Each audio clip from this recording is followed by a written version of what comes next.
Hello friends, welcome my channel. आज के एक खूब सुंदर डिश बनिए मिष्टि और खेतेও खूब सुंदर, खूब हेल्दिও। तो चलून আমরা পুরো রেসিপিটা দেখি। তো দেখুন আমি নিয়ে নিয়েছি একটা হাঁড়ি বা কড়াই, যে কোনো কিছুর মধ্যে আপনারা ভেজে নিতে পারবেন। এর মধ্যে আমি গ্যাসের ফ্লেমটা অন করে নিয়েছি। হাঁড়িটা একটু গরম হয়ে গেলে এর মধ্যে দিয়ে দেবো আমি চাল।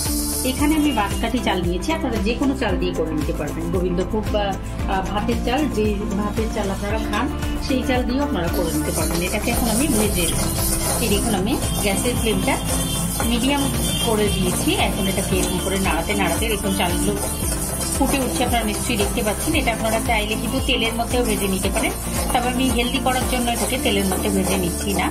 এই দেখুন চালটা আরো 2 মিনিট মতো এরকম ভাবে ভেজে নেবো। পুরো চালটা ফুটে যাবে তখন এখানে চালটা ভাজা হয়ে গেছে। এখন আমি এটাকে ঢেলে নেবো। এরকম ভাবে আমি আরো কিছুটা চাল দিয়ে ভেজে নেবো। চালটা ভেজে নেওয়ার পরে আমি এর মধ্যে নিয়ে নিচ্ছি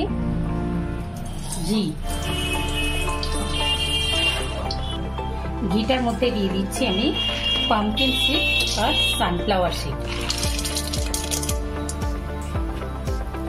দিয়ে এটাকে আমি ভেজে নেব।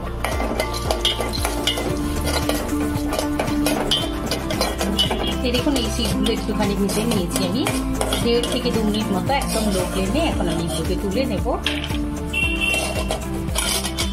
সানফ্লাওয়ার সিড আর পাম্পকিন সিডটা ভেজে তুলে নেওয়ার পরে আমি এর মধ্যে দিয়ে দিচ্ছি সিসাম সিড, মানে সাদা তিল।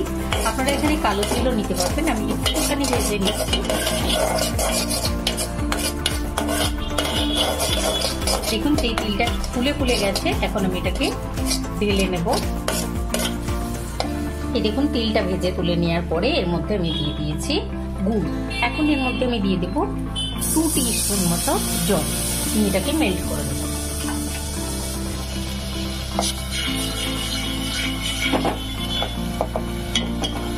আমি একটু এলাচ গুঁড়ো দিয়ে দিচ্ছি। এর মধ্যে আমি একটুখানি গোলমরিচ গুঁড়ো, তাহলে একটু ঝাল ঝাল ফ্লেভার আসে, খুব ভালো লাগে। এর মধ্যে চাইলে আপনারা একটুখানি আদা রসও দিতে পারেন, তো আমি দিয়ে দিলাম এটা, বা সব পাউডারও দিতে পারেন। সেটাকে আমি এখন নাড়িয়ে নেব। দিয়ে দিচ্ছি এর মধ্যে আমি কয়েকটা বাদাম, ড্রাই রোস্ট করা বাদাম ছিল আমার কাছে, বাদামটা দিয়ে দিলাম। এখন দিয়ে দেব ভেজে রাখা চালটা, দিয়ে এটাকে খুব ভালোভাবে নেড়ে নেব।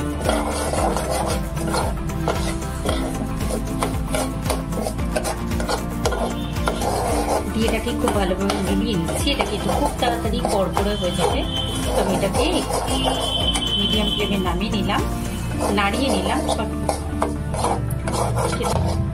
এই দেখুন গুড়ের মধ্যে দিয়ে এটা নাড়াতে নাড়াতেই খুব তাড়াতাড়ি স্টিফ হয়ে আসবে।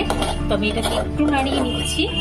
নিয়ে আমরা যে ট্রে বা প্লেটের উপরে এটাকে ঢালবো, সেইটাকে আমরা একটুখানি গ্রিসিং করে নেব ঘি দিয়ে বা বাটার দিয়ে। আপনারা চাইলে কিন্তু এটা বেকিং পেপারের উপরেও ঢেলে নিতে পারেন, অথবা কুকি কাটার দিয়ে এটাকে গোল গোল করে কুকি কাটার দিয়ে প্লেটের উপর রেখে কুকি কাটার দিয়েও কেটে নিতে পারেন। আর আমি বাদামগুলো এখন মেশাচ্ছি না, বাদামগুলো আমি উপর থেকে দেবো যেন দেখতে ভালো লাগে। তো দেখুন এটা গ্যাসের ফ্লেমটা অফ করে এখন আমি এটা নামিয়ে নিচ্ছি। এইরকম একটা ইউজুয়াল থ্রো ট্রে নিয়েছি। এর উপরে যেহেতু আমি ঘি লাগাইনি, যেহেতু এর উপরে আমি বাদামগুলো ভেজে তুলেছিলাম, তো ওর উপরেই আমি দিয়ে দিচ্ছি এখন।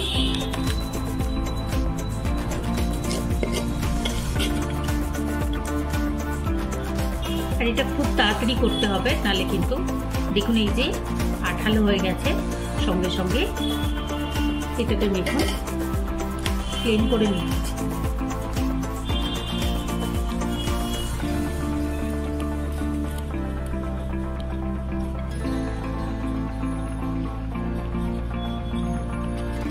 আর এর উপরে দিয়ে নিচ্ছি আমি বাদামটা।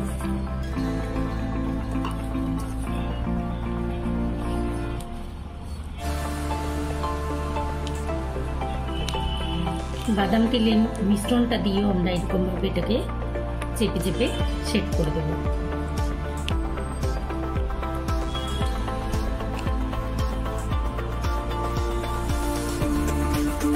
দিয়ে এটাকে রেখে দেবো। বাকিগুলি আমি সার্ভ করে দিয়েছি হুড়মুড়ে ভাত। তো আপনারা অবশ্যই এটা ট্রাই করবেন, কমেন্ট করে আমাকে জানাবেন, লাইক করবেন, আমার চ্যানেলকে সাবস্ক্রাইব করবেন।